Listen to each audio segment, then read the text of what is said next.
به پرزیدنت جمهوری تاجیکستان پیشوای ملت رئیس حزب خلقی دموکراتی تاجیکستان محترم امامعلی رحمان در مجلس وسیع کمیته اجرایی مرکزی حزب خلقی دموکراتی تاجیکستان اشتراک و سخنرانی نمودند. شناسایی رئیس شهر پنجکند عبدالخالق خالقزاده با انشاءات‌های جشنی استفاده آب و زمین و وسعت کارهای آبادانی در جماعت دهاتی سوجینه ادامه دارد. در صدا و سیمای شهر پنجکند برنامه معرفتی حقوقی هر هفته تهیه و به بینندگان و شنوندگان پیشکش می شود.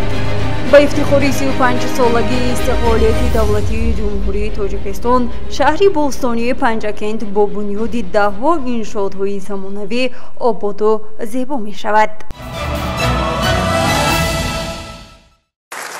17 ایول در شهر دوشنبه پرزیدنت جمهوری تاجیکستان پیشوای ملت رئیس حزب خلقی دموکراتی تاجیکستان محترم امامعلی رحمان در مجلس وسیع کمیته اجرایی مرکزی حزب خلقی دموکراتی تاجیکستان اشتراک و سخنرانی نمودند. در کار مجلس مسئله وسعت بخشیدن فعالیت تشکیلات حزبی برای استقبال سزاوار جشن 35 سالگی استقلال دولتی جمهوری تاجیکستان بررسی گردید.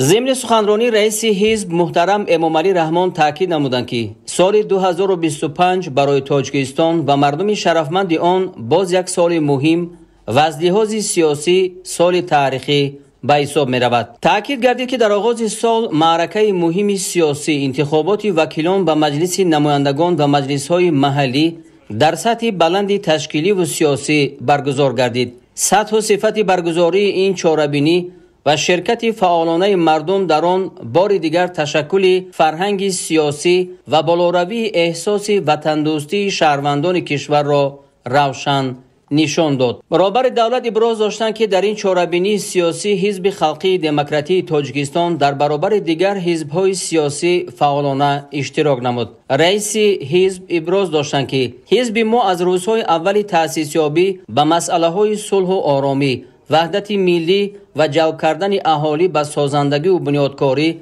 توجه اولین درجه ظاهر نمود. در این روند برنامه‌های زیادی علما اساسناک و واقعا عملی شونده به منفعت‌های دولتداری ملی و مردم کشور سازگار تهیه، قبول و موفقانه تطبیق گردید که نتیجه‌های تا امروز به دست آمده در سمت‌های ثبات سیاسی در کشور و رشد اجتماعی و اقتصادی کشور گواهی حقیقتی حال می باشند. پرزیدنت جمهوری تاجیکستان رئیس حزب خلقی دموکراتی تاجیکستان محترم امامعلی رحمان ابراز داشتند که مسئله در ذهن و شعور شهروندان خصوصا جوانان تربیت کردن غایه های صلح و وحدت ملی باید منبع نیز در مرکز توجه حزب و ساختارهای محلی آن قرار داشته باشد. تأکید شد که حزب خلقی دموکراتی تاجیکستان همچون نیروی پیشبرنده در رشد اجتماعی و اقتصادی کشور نیز نقش کلیدی داشته. فعالیت آن در تطبیق استراتژی و برنامه‌های دولتی و بلندبرداشتن سطح نیکواحوالی مردم واضح احساس می شود. محترم امامعلی رحمان از مشکلات زمان نو و شدت بی‌سابقه پیدا کردن روندهای نامطلوب سیاسی و نظامی در سیاره، مخالفت و نزاع‌ها، یراقناکشوی با شتاب، جنگ سرد، تغییریابی با سرعت اقلیم و عاقبت‌های ناگوار آن یادآور شده اصرار داشتند که این حالت از هر یک ما برای حل مسائل پیش آمده مسئولیت و مناسبت جدی طلب می‌کند. امروز حزب خلقی دموکراتی تاجیکستان در 7336 ساختار دولتی، کارگاه و کارخانه‌های صنعتی و تشکیلات و مؤسسه‌ها تشکیلات ابتدایی دارد که توسط آنها برنامه‌های سازنده عملی می‌سازد. در کار مجلس وسیع کمیته اجرایی مرکزی در اساس آیین‌نامه حزب خلقی دموکراتی تاجیکستان نظامنامه‌های حزبی در تحریر نو تصدیق گردید. دستگاه کمیته اجرایی مرکزی و ساختارهای آن وظیفه‌دار گردیدند که فعالیت حزبی را به مقررات سندهای مذکور مطابق نمایند. در ادامه مجلس از جانب رئیس حزب محترم امامعلی رحمان فعالیت ساختارهای حزبی برای دوره سپری شده و وظیفه ها برای آینده مشخص کرده شد. با کمیته های اجرایی حزب دستور داده شد که فعالیت را در سمت گسترش بخشیدن خودشناسی و خودآگاهی ملی، حس وطندوستی و وطنداری مردم، بلند برداشتن معرفت سیاسی و حقوقی اهالی کشور بخصوص نورسان و جوانان تقویت بخشند. منفعت‌های ملی و دولتی را منتظم حمایت نموده کار با مردم را طور براه مانند که هر یک شهروند کشور خود را در روند دولتداری مسئول حسابد.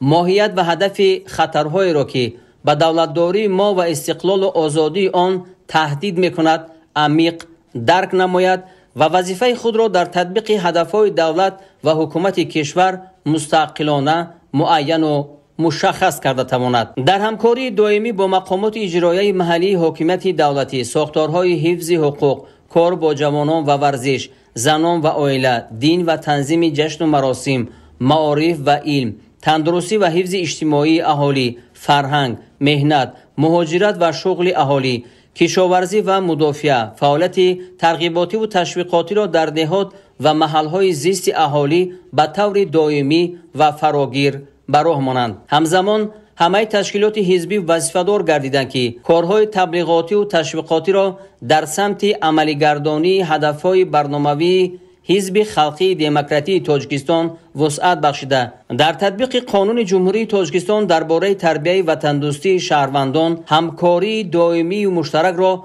با تمام سوبیکت‌های تربیت و تندرستی برای تحکیم پایه‌های دولتداری ملی توسط حفظ منفعت‌های ملی و بالا بردن اعتماد و نظام دولتی و دولتداری روانه نمایند. رئیس حزب خلقی دموکراتی تاجیکستان محترم امامعلی رحمان تاکید نمودند که مسئولان در برابر پیشبرد کارهای ترغیباتی و تشویقاتی نقشه کارهای سازندگی و بنیادکاری را تهیه نموده بهر تجلیل سزاوار جشن 35 سالگی استقلال دولتی و جلب ساکنان کارهای آبادانی را در محلها وسعت بخشند. بعد سخنرانی رئیس معظم حزب خلقی دموکراتی تاجیکستان محترم امامعلی رحمان، مدیر بخش مرکز تحلیل و اطلاعات کمیته اجرایی مرکزی حزب خلقی دموکراتی تاجیکستان نعمتزاده دلربا، انصار شاهینزاده رئیس کمیته اجرایی حزب خلقی دموکراتی تاجیکستان در ناحیه روشقلعه، تیمور رحیموف جایزه‌دار بازی‌های المپی، منیره کریمزاده سرطبیب بیمارخانه کلینیکی بیماری‌های سیرویتی کودکانه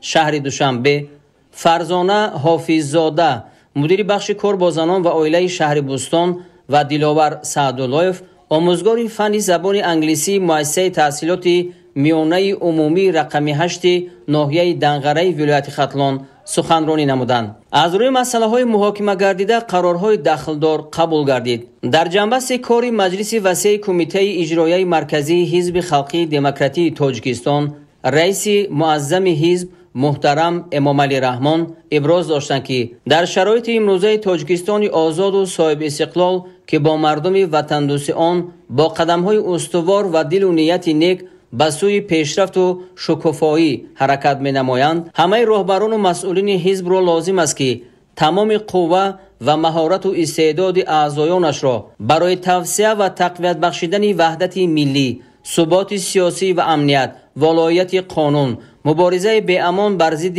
کروپسیا و گردش غیرقانونی مواد مخدر، تأمین رشد استوار کشور با استفاده وسیع از دستاوردهای علمی و تکنولوژی معاصر سفربر نماید. در کجایی که باشیم، در همه لحظه های وزمین، هیچگاه نسبت به ملت خود، نسبت به وطن خود، دولت خود خیانت نکنیم.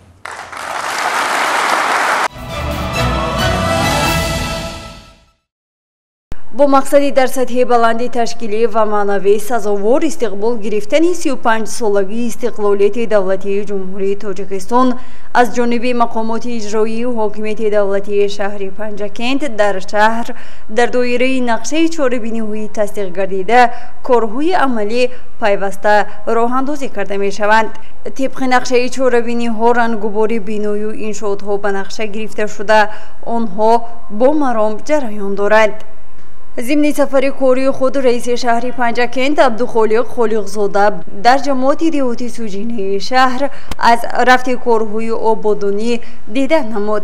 قید گردید که در دایره دستور سپارش‌های اساسگذاری صلح و وحدت ملی پیشوای ملت پرزیدنت جمهوری تاجیکستان محترم امامعلی رحمون ضمن تشریف به شهر پنجکند از جمله کارگاه استحصال شیفر در حدود جماعت دهات جهت استقبال سزاوار از 35 سالگی استقلال دولتی جمهوری تاجیکستان بیان داشتند که روند کارهای آبادانی و سازندگی را وسعت دهند.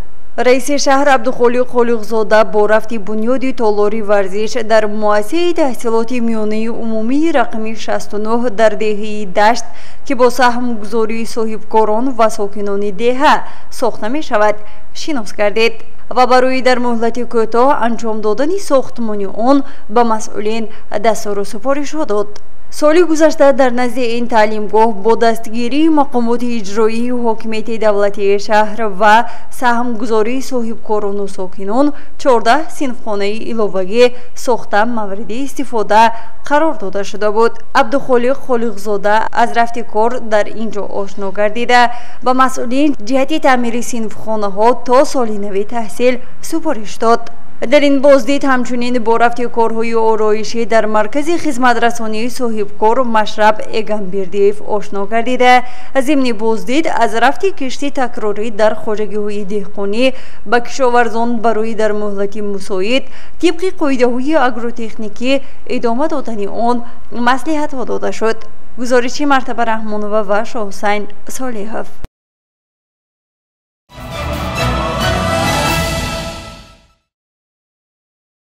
با اقدام پروکراتوری شهر پنجکند در همکاری با مقامات اجرایی محلی حاکمیت دولتی شهر شرکت صدا و سیما تهیه نمایش و پخش برنامه ترغیباتی و اطلاعاتی معرفت حقوقی دوام نیم ساله دوم سال روان ادامه می‌یابد.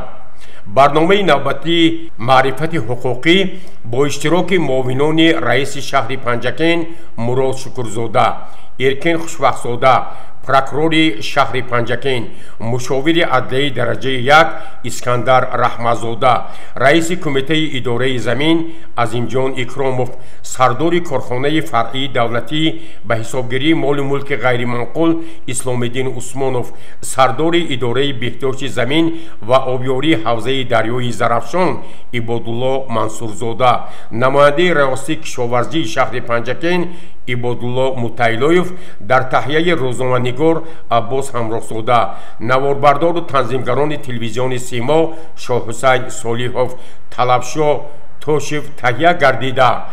هر هفته روز پنجشنبه برای بینندگان و شنوندگان منظور می‌گردد.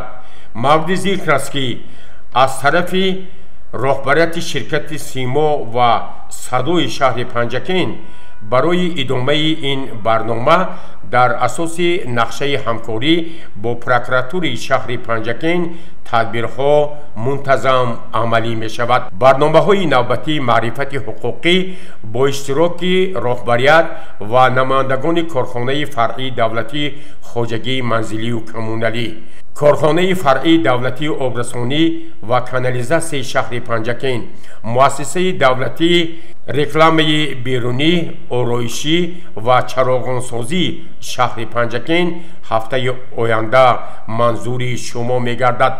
همزمان از روی نقشه با اشتراک رهبریت و نمایندگان ناظرات انداز شهر پنجکند، ریاست مالیه، سروران بانک‌های شهر پنجکند با اشتراک نماینده پروکراتور شهر پنجکند، یاردمچه پروکرور شهر پنجکند سامان حکیمزاده و معاون صحوی رئیس شهر پنجکند خسرو دوستبایزاده برنامه معرفت حقوقی تهیه و پیشکش شنوندگان و بینندگان می‌گردد. با توجه ساکنان شهر و دهات پنجکند می‌رسانیم که آنها می‌توانند درباره رعایت نشدن حقوق‌های قانونی، فعالیت صحوی مقامات و ساختارهای گوناگون با پروکراتور شهر پنجکند شرکت صدا و سیما درخواست‌های خویش را مشخص با ذکر نام و نسب، محل زیست، پیشنهاد نمایند و ما میتوانیم در جریان تهیه برنامه‌های صحوی سوال‌های شما را نیز به مسئولین پیشنهاد سازیم. گزارش عباس همراه‌زاده، شاهحسین صالحов و طلبشاه توشев.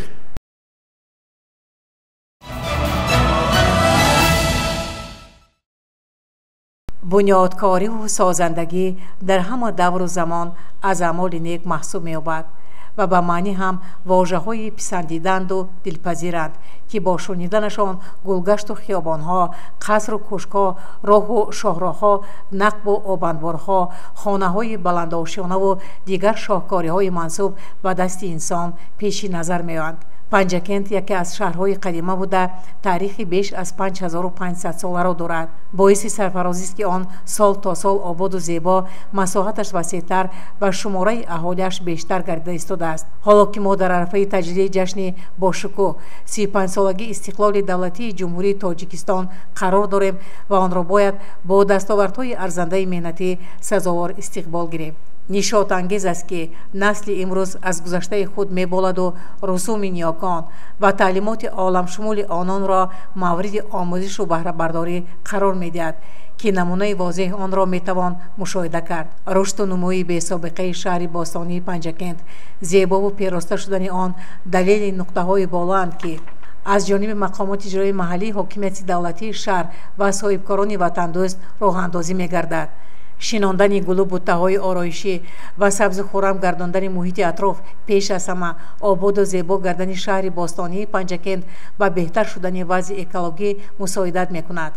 پنجکent با داشتن تاریخ کهن و یادگاری‌های قدیمه و مکان‌های دلنشین یکی از منطقه‌های سیاحی کشور به حساب رفته همه ساله هزارها جهانگردان به این منطقه تشریف می‌آورند. تازه آزاده نگاه داشتن آن باشد وظیفه جانی همه ساکنان شهر است، زیرا پنجکent شهر ما افتخار ماست. ما باید از تاریخ و تمدن خویش افتخار داشته باشیم. گزارش میسر اطیلویeva و طلبشاه توشев.